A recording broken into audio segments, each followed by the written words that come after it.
ಒಡಿಶಾ ಪ್ರವಾಸದಲ್ಲಿರುವ ರಾಷ್ಟ್ರಪತಿ ದ್ರೌಪದಿ ಮುರ್ಮು ಇಂದು ಜಾಜ್ಪುರದಲ್ಲಿರುವ ಪವಿತ್ರ ಮಾ ಬಿರಾಜಾ ದೇವಸ್ಥಾನಕ್ಕೆ ಭೇಟಿ ನೀಡಿ ಪೂಜೆ ಅರ್ಚನೆ ಸಲ್ಲಿಸಿದರು.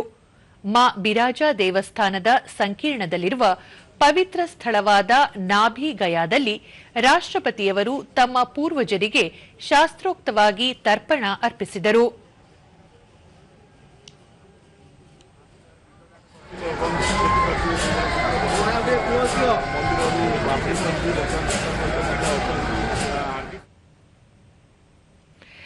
ರಾಷ್ಟ್ರಪತಿ ಇಂದು ಬಾಲಸೋರ್ನಲ್ಲಿ ಫಕೀರ್ ಮೋಹನ್ ವಿಶ್ವವಿದ್ಯಾಲಯದ 12ನೇ ಘಟಿಕೋತ್ಸವ ಸಮಾರಂಭದಲ್ಲಿ ಮುಖ್ಯ ಅತಿಥಿಯಾಗಿ ಪಾಲ್ಗೊಳ್ಳಲಿದ್ದಾರೆ.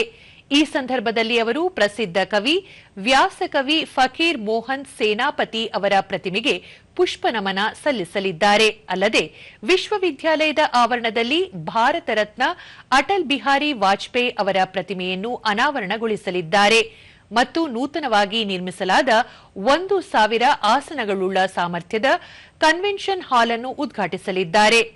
ಸಂಜೆ ಪುರಿಗೆ ಪ್ರಯಾಣ ಬೆಳೆಸಲಿದ್ದು ನಾಳೆ ಬೆಳಗ್ಗೆ ಪ್ರಸಿದ್ಧ ಶ್ರೀ ಜಗನ್ನಾಥ ದೇವಾಲಯಕ್ಕೆ ಭೇಟಿ ನೀಡಲಿದ್ದಾರೆ.